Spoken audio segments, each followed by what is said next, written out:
I had a comment on one of the videos, and it was, yeah, I can see that there's no self.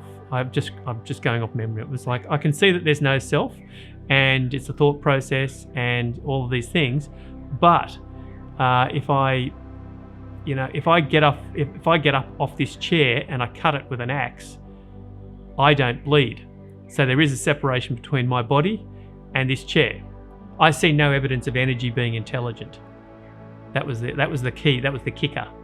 And I was just thinking, okay, but everything ultimately is energy. Like, even scientifically, they can actually drill down and see that everything, every molecule, every atom, every neutron, get down to quarks or whatever, it's all just vibrating matter. Vibrating energy. Matter is vibrating energy, rather. Matter is just vibrating energy. Okay, and that's scientifically, they can see that. They can just drill down and say, yes, it's vibrating energy. All that hard stuff, all those molecules, all those atoms are just vibrating energy. Sure, 99.9% empty space and vibrating energy. Now, just that. Okay, so how does wood come about of the chair? Who sticks wood together? Is there no intelligence in that? I mean, who grows a tree? Is there no intelligence? It's ultimately intelligent, perfectly intelligent. Where did the DNA know how to do that? Where did the design come in? That's ultimate intelligence of life. That's intelligence of life doing that. We're not even stepping into human thinking yet. Just everything, vibrating energy, intelligently coming together somehow. There's intelligence. Boom. I think I said something in another video last week, and it was about, it'd be amazing if there wasn't intelligent life on other planets, elsewhere in the universe.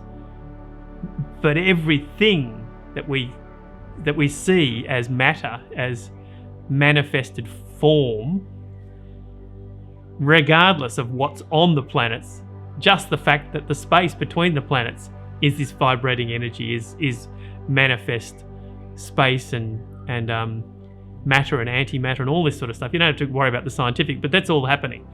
And just the planet, just the molecules of a planet doing whatever it's doing is also intelligent life doing that, regardless of what grows as, creatures on it. It's all just intelligent life. And then human beings and, animals, creatures, all, moving sort of biological life form that happens on planets Earth, say.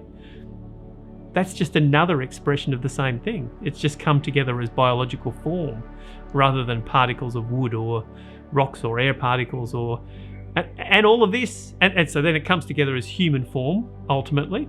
And then human form has part of its blossoming, has a brain that calculates and has an intellect that starts to self-reflect on all these ideas.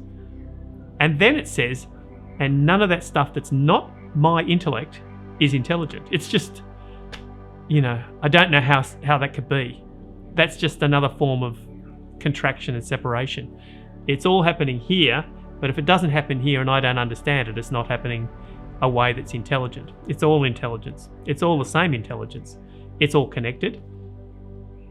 There's just form, vibrating form like this, but next to this vibrating form of body, the same energy is just doing something different next to it. It's not even next to it because it's always part of it. It's completely connected. That's the way it seems.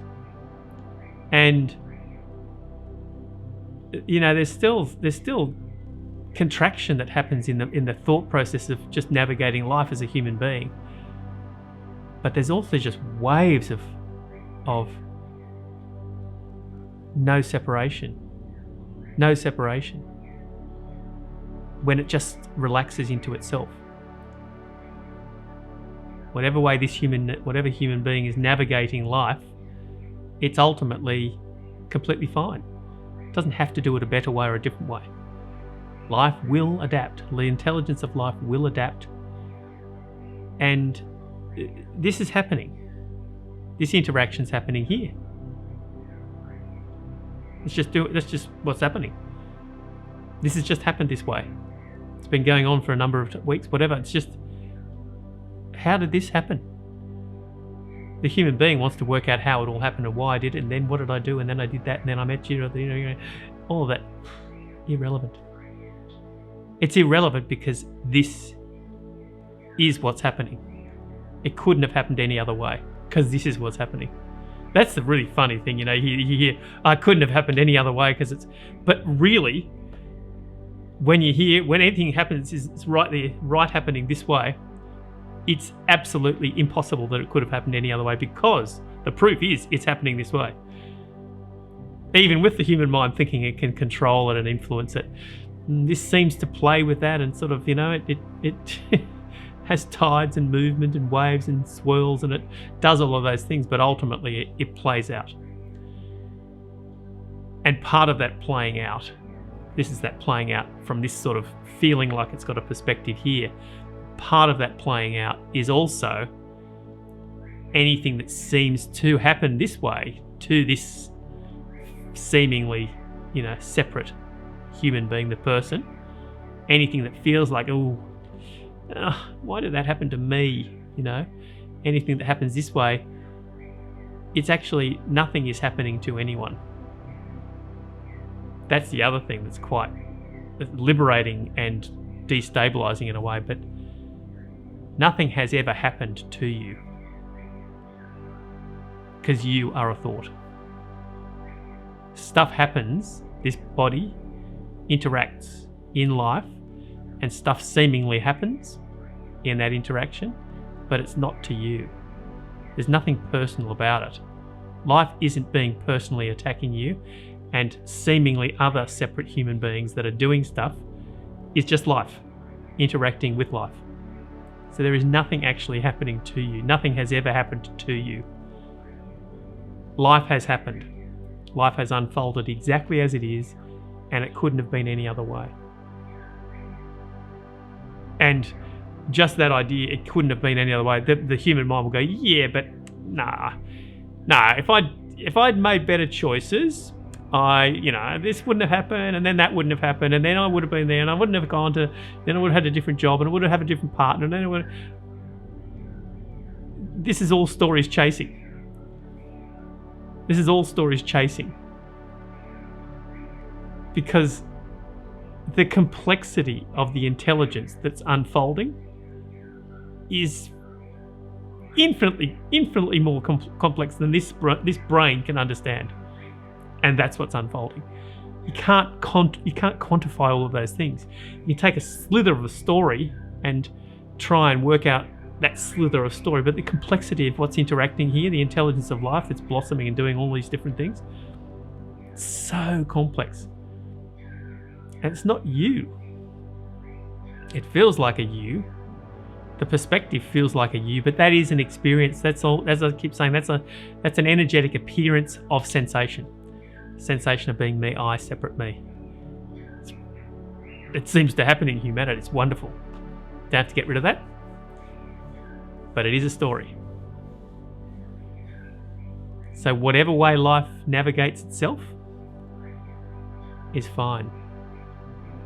And in fact, if that's the perspective, regardless of you are invested as a very religious person with a lot of dogma, I do feel that those things will break down when they're not needed as security. So when it's open, they seem to have less importance because it becomes more flow, more open, more unknowable, more allowed. Anything is allowed. And in that anything is allowed, it feels like life just opens more to just being itself without the stories so much. So there doesn't need to be any right or wrong or doing it differently or fixing anything. It's just going to do what it's doing. It's just happening this way. This is happening. This is inevitable. This word inevitability is so much part. Inevitability and unknown are almost like they're intertwined. It's unknowable because it's spontaneously life happening. But there is inevitability to the fact that it will do what it's going to do. It will unfold itself. It will keep moving, and it's always changing, and constantly seemingly evolving or adapting or moving or interacting. It's fluid. life is fluid.